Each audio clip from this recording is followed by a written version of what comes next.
You ever stop and think about how much the future we actually live in lines up with the predictions people were making, say, just a decade or two ago? It's really fascinating when you do that. Yeah, it's a great exercise in seeing which trends held strong, which ones, fizzled out, and maybe where we were completely blindsided. Definitely. So today, we're doing just that. We're taking a deep dive into some forecasts from around 2011, Okay. looking at what experts thought the subsequent 20-25 years would hold, which, well, brings us pretty much right up to today. Exactly. And we've got a couple of really interesting sources to guide us here. Oh, yeah. What are we looking at? Well, first, there's a 2011 article from The Guardian. It featured a whole range of experts sharing their visions for the coming years. Okay, diverse perspectives then. And second, a 2014 position paper.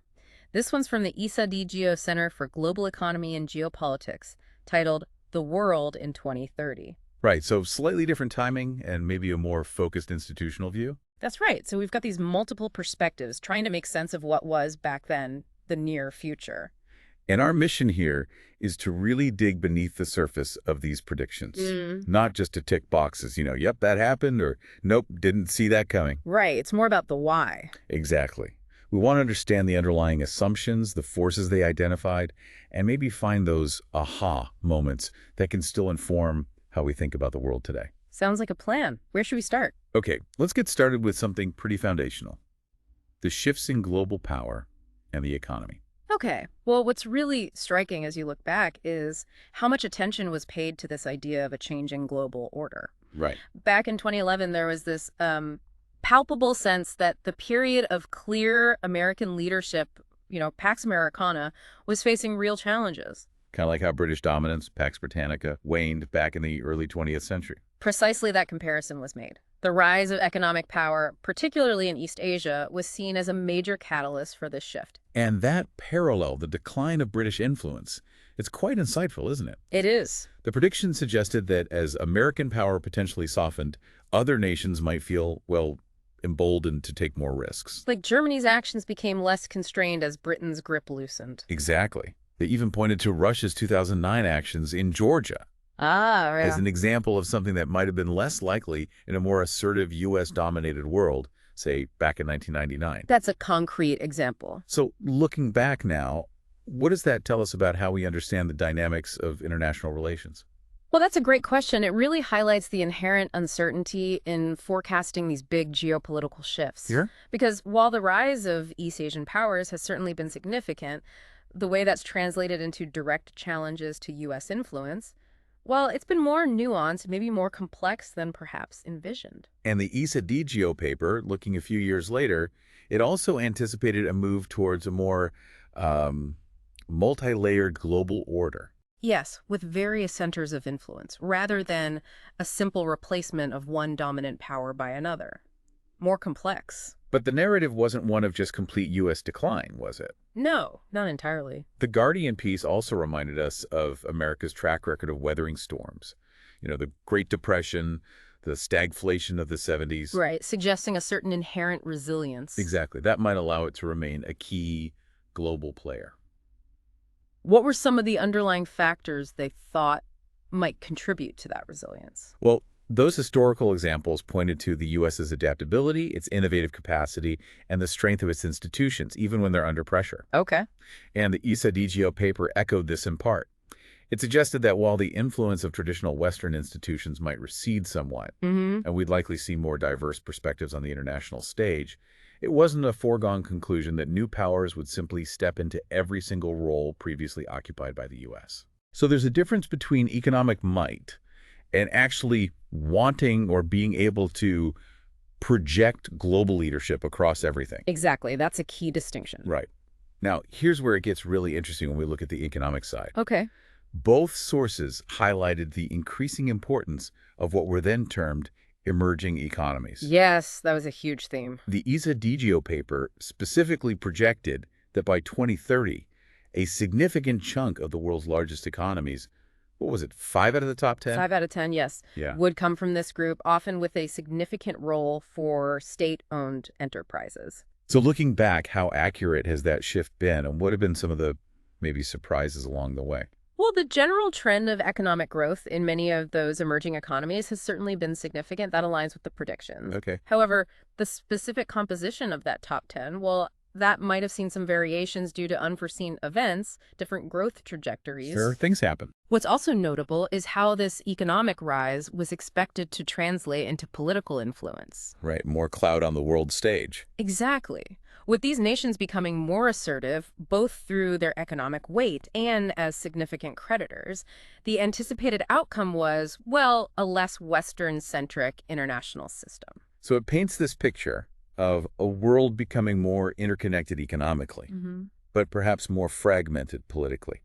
Different powers, different blocs with their own priorities. That's a good summary. The idea of a non-polar world actually came up. Non-polar, meaning Meaning big transnational challenges are tackled primarily by individual nation states, even though the existing international organizations, which were largely shaped by the West, might not be perfectly suited for that. what are the implications of that kind of world order for things like, say, climate change or global pandemics? That's a critical point, isn't it? A non-polar world where cooperation relies more on sort of ad hoc coalitions of nation states. Rather than strong global institutions. Right. That could make it much more challenging to address truly global issues that require coordinated long-term action. Yeah, I can see that. The sources definitely hinted at this potential mismatch between the nature of the problems and the capacity of the existing governance structures to really solve them effectively. Wait, let's narrow our focus a bit. Let's look at the UK specifically. The predictions regarding its economy were quite pointed. Yes, they were. The 2011 Guardian article boldly predicted a second major financial crisis in the 2010s. A second one, wow. And one so severe that it would force a fundamental overhaul of the City of London and the broader banking system. Okay, that's a huge call. Looking back, did that happen? Or how much of it happened? Well, it's fascinating to consider, did the financial landscape really change as dramatically as anticipated? And it wasn't just about the economic mechanics, right? There was an expectation of a significant public backlash. A popular revolt against bankers was the phrase used. Fueled by the perception that the real economy was being neglected for finance sector profits, big bonuses, all potentially underwritten by taxpayer money. Exactly. Did we see that level of public outcry and the systemic reform that was supposed to follow? Well, there was certainly public anger after the 2008 crisis and, the austerity measures that followed. For sure. But the prediction of a second equally transformative crisis in the 2010s leading to irresistible reform, maybe partially materialized, but perhaps not in the exact way envisioned. So changes were made, but maybe not the root and branch overhaul predicted. Regulatory changes were definitely implemented, yes. But the fundamental structure and, let's face it, the dominance of the financial sector in the UK economy remain pretty significant. What's particularly interesting is the predicted consequence of this potential upheaval. Which was? A rebalancing of the British economy, moving away from its long-standing reliance on finance since, 1945? Right, and potentially spearheading a second industrial revolution. That sounds ambitious.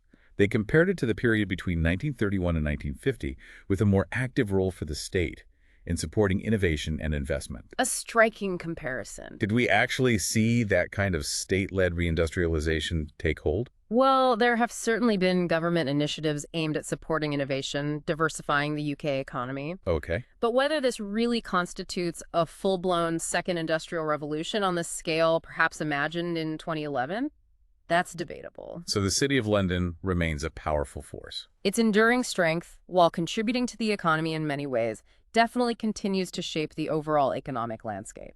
And the article noted the uncertainty about which political party would benefit from such a shift. Yes, and it also carried a caveat that continued financial dominance could lead to economic vulnerabilities and social divisions. Okay, let's shift our gaze now to the broader global economic picture. Right. The ESG paper highlighted a significant shift in the global economic center of gravity towards the Pacific Ocean. Yes, a return, as they put it. A return to the economic dynamics that prevailed before 1820. Wow. What were the key drivers they foresaw for this recentering?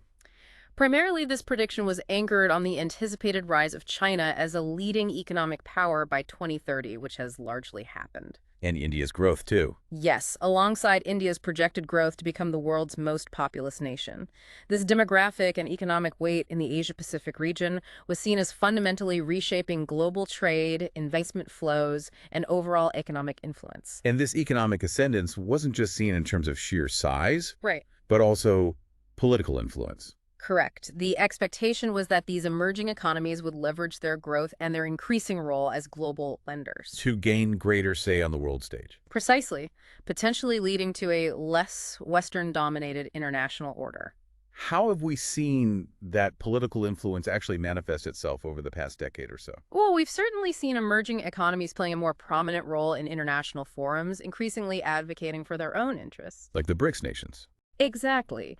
The establishment of new multilateral institutions and the growing assertiveness of groups like BRICS are indicative of this shift in political influence that was anticipated.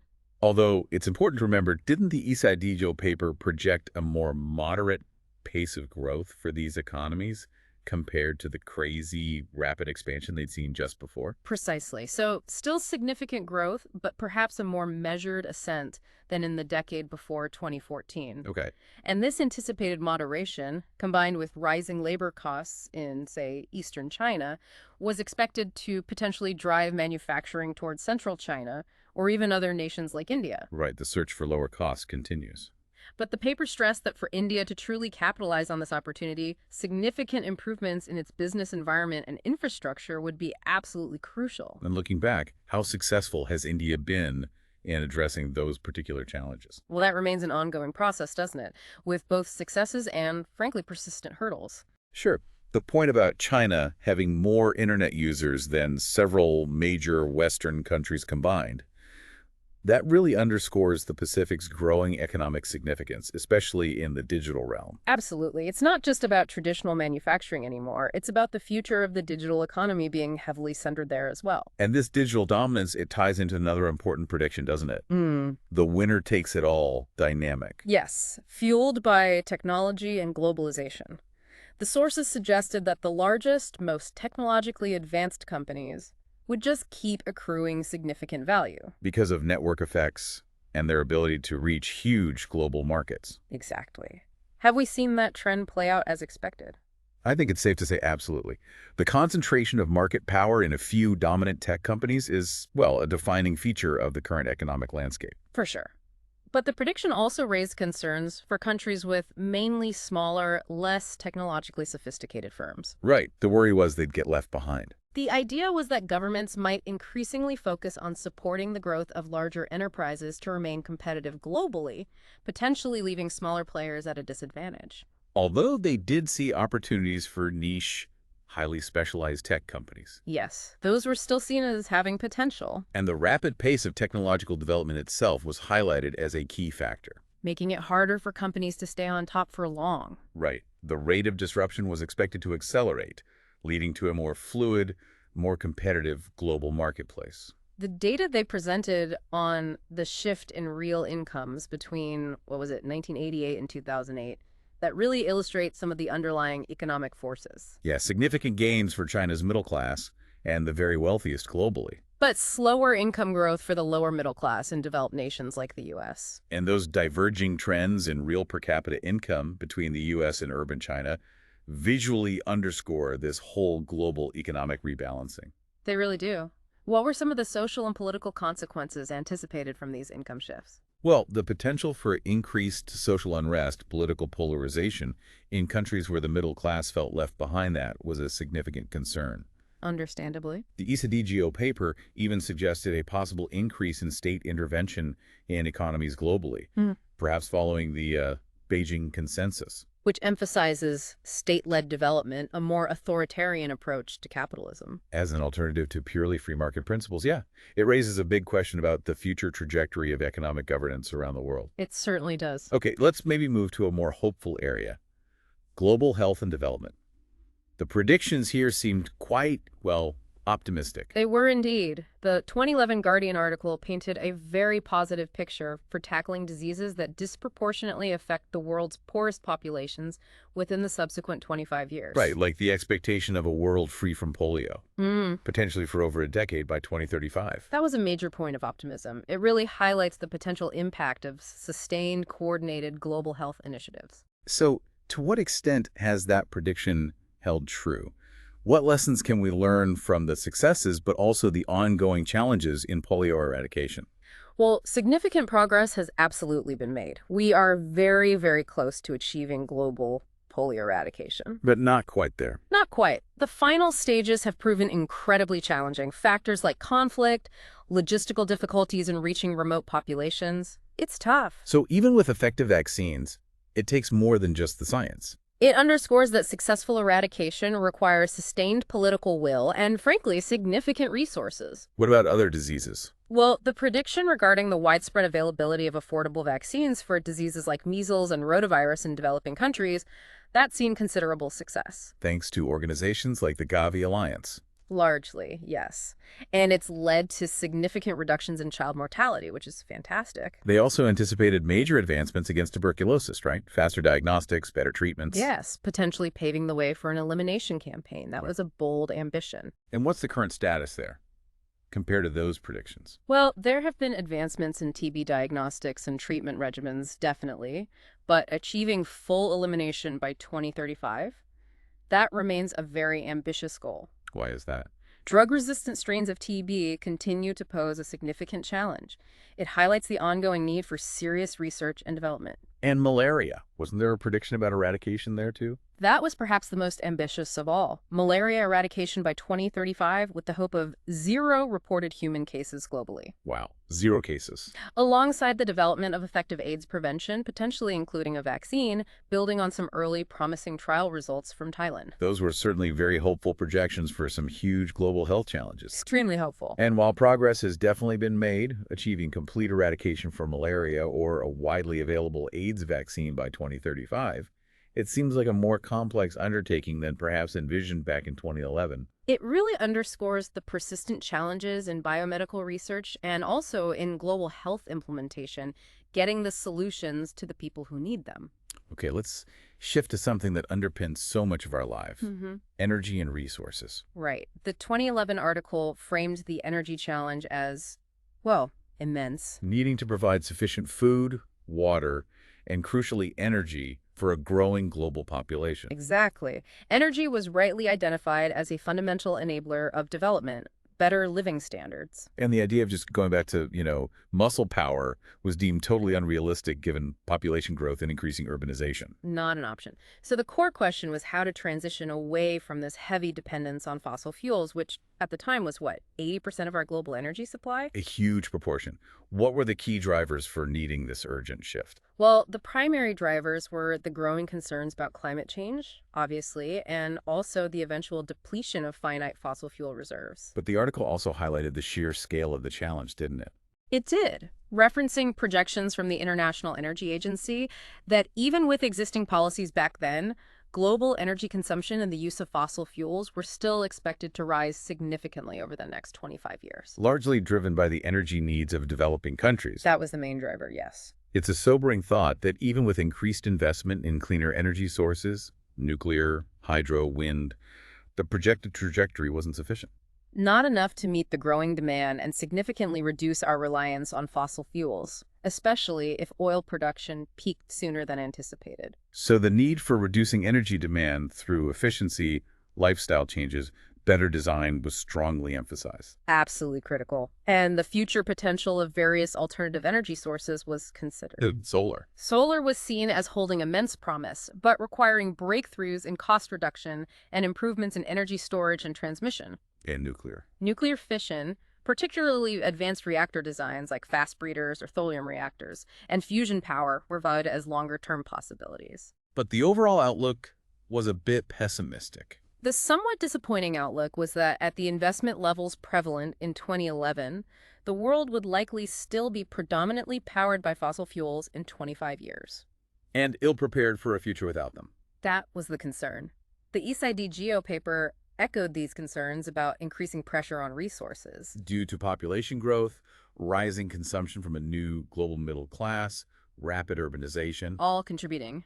They anticipated continued environmental degradation and the overexploitation of resources leading to significant shortages. Did they highlight any specific resource pressures, Yes, they specifically pointed to water stress as a critical challenge, especially in relation to energy production? particularly in regions like China and India, where many power plants are located in water-scarce areas.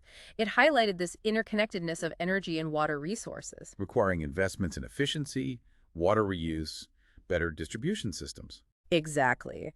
The EU's targets for reducing greenhouse gas emissions and increasing renewable energy were also noted, with energy efficiency being underscored as absolutely key. And they showed data on energy consumption per unit of GDP. Yes, illustrating the potential for efficiency improvements in many parts of the world by showing the variations across different regions. Okay, let's move to a different aspect of our lives. Advertising and consumerism. Right. The predictions here weren't so much focused on the tech changes in advertising itself, were they? No, it was more about the evolving relationship between society and the way products are marketed. Like the idea that more products with negative impacts on health or the environment might end up being sold in plain packaging. Yes, with generic branding, similar to the regulations and discussions around tobacco products. What would be the broader implications if that trend expanded?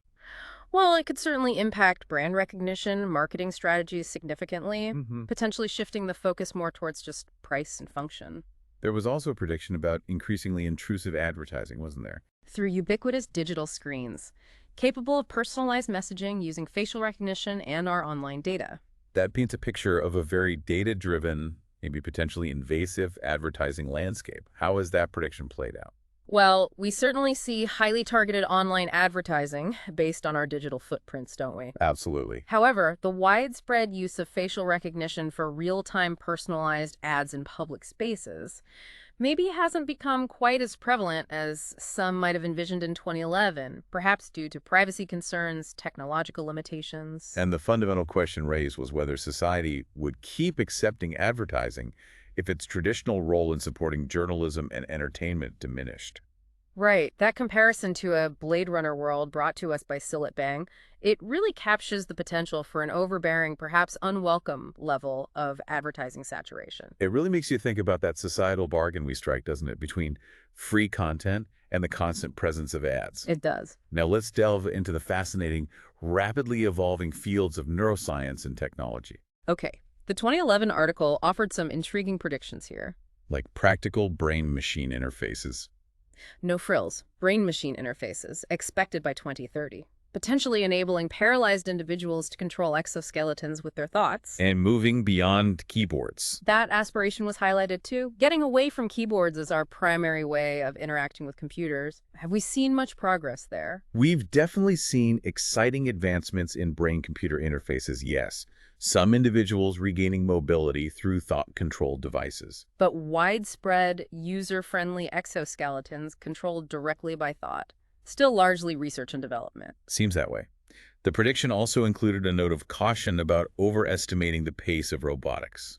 Using the Roomba as an example of the gap between sci-fi visions and current capabilities. Exactly. Which seems particularly relevant when we think about the hype around AI, both then and now. Very true. Some more speculative yet captivating predictions involve potential breakthroughs in understanding dreams. And the nature of human memory. Like, memory is relationships between things, not just storage. Right. And even the suggestion of directly interfacing our brains with information streams for those willing to undergo the surgery. Wow. That really pushes the boundaries. It does. And the emergence of smart drugs designed to enhance learning and memory was anticipated. Along with a potential black market for them. That was the concern. It raises some interesting ethical and societal questions about cognitive enhancement, doesn't it? Absolutely. The article also touched on potentially resolving the nature versus nurture debate. Through a molecular understanding of how our brains are shaped by cultural narratives and our experiences, a profound idea. Suggesting a much deeper understanding of how environment and biology interact. Exactly. And the enduring mystery of consciousness itself was addressed. Is it purely a product of brain structure? Yeah. Leading to ideas like brain downloading. Or might there be some other, yet undiscovered force at play? likened to a radio receiver. Fascinating theories. The overall sentiment was that the future in these areas would likely be even more extraordinary than the boldest predictions of the time. And the ESG paper added a point about data collection. Yes, the increasing collection and analysis of our personal data, suggesting a growing acceptance of privacy waivers in exchange for online service benefits. That certainly feels like a reality we are very much navigating today. Unfortunately, yes. Okay, let's switch to a topic that is utterly fundamental: food and sustainability. Right. The predictions here in the 2011 article were, frankly, quite concerning. Suggesting a potential convergence of starvation, resource conflicts, and radical transformations in the global food supply by the mid-2030s. That was the picture painted. What were the driving forces behind this, well, pessimistic outlook? Concerns about population growth, climate change impacts on agriculture, the sustainability of current food production methods.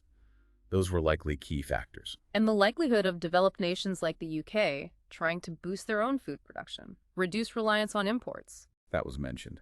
And also the prospect of decreased meat consumption due to rising costs and the environmental inefficiency of livestock farming. Potentially leading to a less nutritious diet for lower-income populations, more carbs and fats. That was the fear. On a slightly brighter note within that section, though, Yes. the potential for breakthroughs in cheap, large-scale solar cell production was highlighted. As crucial for transitioning to low-carbon energy for food production and other needs. Exactly. And advancements in nanomedicine were also seen as offering new hope for diseases like Alzheimer's. Okay, some optimism there. The ESG paper further emphasized the growing threat of extreme weather events. Droughts, floods, exacerbating resource scarcity, and increasing competition between nations and businesses. That's compounding factor. Let's delve into some more specific areas of our lives now.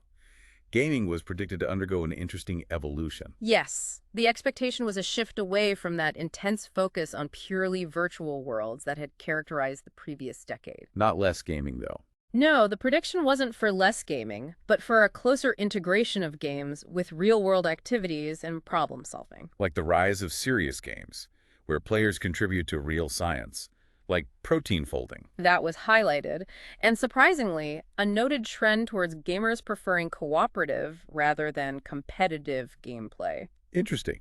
How has that played out in the gaming landscape today? Well, we definitely see a growing number of games with real-world applications, absolutely, and the popularity of cooperative multiplayer games remains really strong. And the research into games' impact on cognitive abilities, treating mental health conditions. Yes, that potential was mentioned too, suggesting a more integrated, potentially therapeutic role for gaming in society. Provided it remains engaging and purposeful, right? Not just gamification for its own sake. Exactly. It has to be fun and purposeful. Okay. Turning our attention to fashion. The prediction wasn't so much about radical new tech in clothes. No, it was more about a shift in the industry's values, perhaps. Acknowledging the move towards fast, disposable fashion. Driven by lower prices, yes. But also a counter-trend. A desire among designers to reintroduce more emotional connection, lasting value into their creations. And the potential for technology to enable a dialogue between individuals and their clothes. That was hinted at. What might that kind of dialogue look like, do you think? Maybe clothing that adapts to our moods. Or garments providing health feedback. Blurring the lines between fashion and personal tech. Could be. Now let's consider our relationship with nature. Okay, nature and the wild. The predictions offered a somewhat nuanced perspective here. Confidence that the commitment to biodiversity conservation would continue, even grow. Yes. And the hopeful aspect was the recognition that conservation efforts can reverse species decline trends when they're implemented properly. But the prediction was also that while many iconic species, the charismatic megafauna and flora, would likely persist. They would increasingly be confined to carefully managed, protected areas, like islands of wilderness. And the crucial underlying point was the anticipated continued rapid loss of overall biodiversity. Including the less visible but vital components. Soil, microorganisms, plankton, pollinators, forests. The things that provide essential ecosystem services we often just take for granted. Exactly. Services not typically factored into national economic accounting. And the caveat was that a major environmental catastrophe could just throw all these predictions out the window. Of course. And on a more local note for the UK, the suggestion was that Britain's landscape might remain relatively stable due to population trends and planning policies. Okay. Shifting gears again, the world of sport. Right. Prediction was for continued globalization of events. Like Rio 2016, Qatar 2022. Exactly. And this globalization was expected to necessitate adjustments to traditional sporting calendars, accommodating different climates, time zones. And the need for sports to adapt to new tech. Faster info cycles, shorter attention spans. Yes, perhaps leading to the growth of shorter, more dynamic formats. The increasing influence of television and technology on officiating, how we consume sports. Including the futuristic idea of live hologram broadcasts. That was mentioned. And the prediction was for a continued, strong, zero-tolerance stance against performance-enhancing drugs. Okay. When we look at transport and infrastructure, the prediction was that radical changes in the physical infrastructure itself wouldn't be immediate. Right, because of the long timelines for major projects, the more significant shifts were expected in how we think about and use transport. Driven by rapid advancements in information and communication networks. Exactly. The idea was that the internet, mobile tech, would contribute to more seamless, integrated journeys. And less queuing at transport hubs. Optimism that infrastructure-related delays would become less frequent thanks to improved information systems. And of course, the increasing prevalence of automated vehicles was identified as a major future development. Moving on to health and well-being. Here, the prediction was somewhat paradoxical. How so? While life expectancy would likely keep rising, people might actually feel less healthy. Ah, right. Attributed to increased awareness of potential health risks and a higher prevalence of chronic long-term conditions. Makes sense. The projection of a significant rise in healthcare spending in the U.S. was noted. And the idea that current nudge strategies to encourage healthier behaviors might not be enough. Leading potentially to more direct interventions, shove and push was the phrasing, like urban planning that forces more walking and cycling. Reshaping the environment itself. Interesting. Regarding religion and secularism, the prediction for Britain was a continued decline in the number of religiously affiliated people. But alongside a potential increase in more orthodox or fundamentalist beliefs among those who remained. And more collaboration among organized religions. To counter perceived threats from secularism and agnosticism, yes. The potential disestablishment of the Church of England was also raised as a possibility. Contingent on navigating internal debates like women bishops, gay clerics. Exactly. And the ongoing tension between secular agendas and the role of religion in public life was expected to continue. Okay, turning to theater and storytelling. For theater, the prediction was a continued rise of women in key creative roles. Directors, writers, producers, yes. A trend already visible then. And in storytelling more broadly. Well, there was a personal reflection on reading fewer books due to digital distractions. A trend expected to persist. Likely, yes. And intriguingly, the prediction was that eventually we might even see the emergence of a Twitter classic. A Twitter classic, wow. Yeah.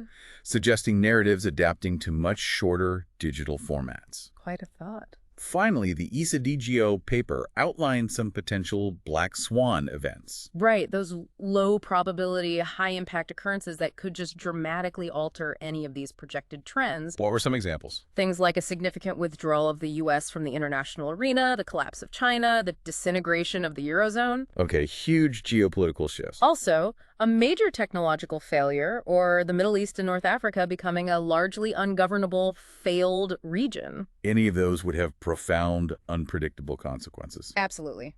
Game changers. Well, that was a really comprehensive look back at the predictions from the early 2010s. Covered a vast range of topics. It really did. It's genuinely illuminating, isn't it? To see which trends were accurately anticipated, where the forecasts maybe diverged from reality. And what these insights tell us about the complex, often unpredictable nature of trying to see the future. Indeed.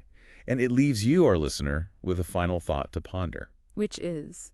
Considering all these predictions made over a decade ago, what surprises you most about how things have actually unfolded? And perhaps more importantly, what lingering questions do you have about the next 25 years?